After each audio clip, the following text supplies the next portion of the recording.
confinement, to be set free, release, to allow someone to move, act, or flow freely, release, the final act of a musical note.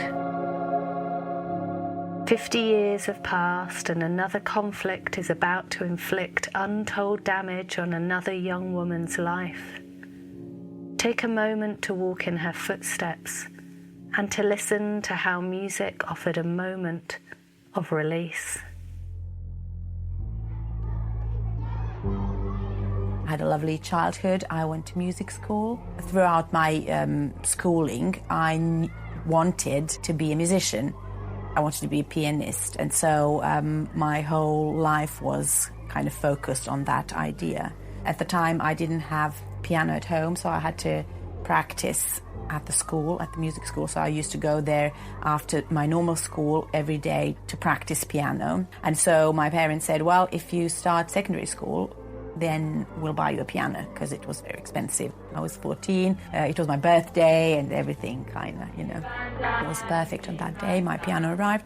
And from then on, I had the luxury of practicing piano for hours at home.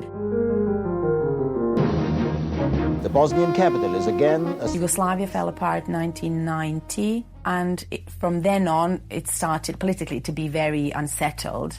And so the war broke out first in Slovenia, 1991, and then in Croatia. And then, by that time we were all hoping that it wouldn't come to Bosnia. But, the world will stop it. But it didn't happen, so it did break out. And that was the end of my life, that part of my life.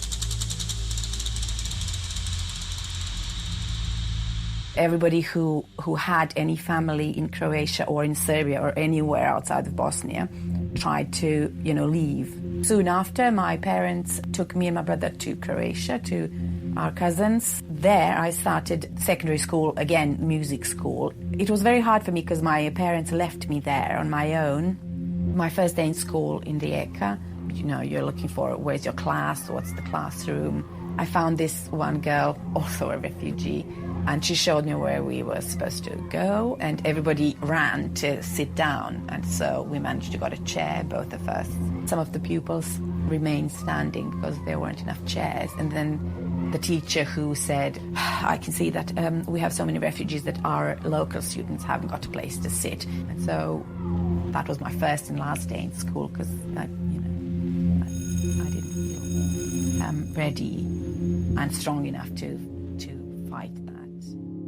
Hurt and confused, this 15-year-old girl leaves her new place of safety and makes the journey alone back to her family in Bosnia.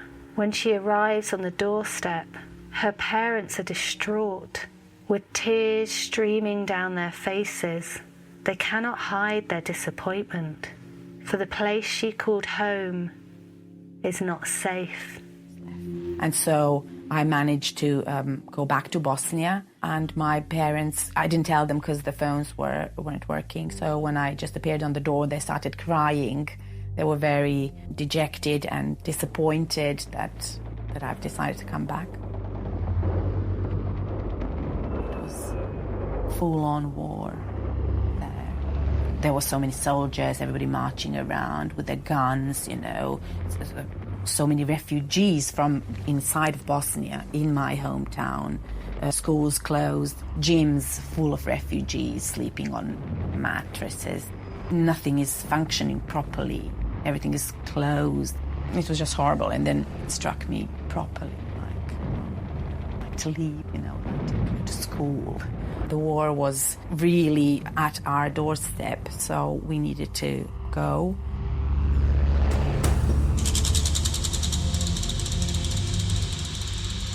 So my second time when I left Bosnia was November 1992 with my mom and my brother, and we went to Split. When we arrived there, I needed to obviously carry on school, but since the schools were already full at that time, and Split, being one of the bigger cities, was flooded with refugees, they told me at the music school that they can't take any more pupils because they're full.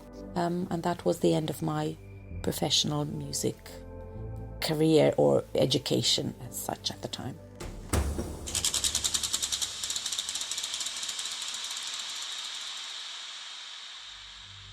If it hadn't been for the war, I think I wouldn't be a musician. But on the other hand, I tend to think also that things happen for a reason, so there must have been a reason.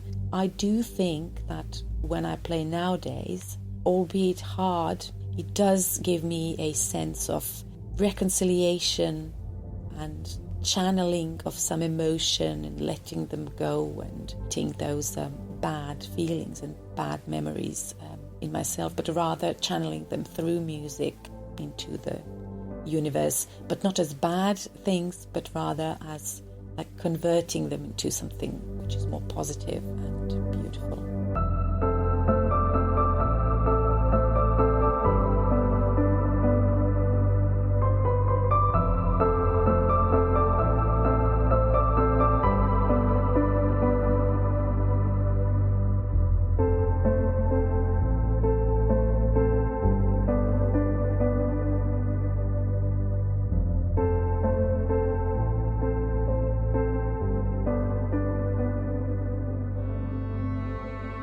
Maybe people have forgotten that maybe there's a refugee in their family or someone that's been displaced in their family, and so it's a little bit of a bigger bridge to build to get that empathy. But I think that most people, if you help them with the bridge, they can cross it and find the empathy. And through storytelling is important. I think the telling of stories is key to building empathy in people. Nobody would leave their home country if they hadn't been forced to.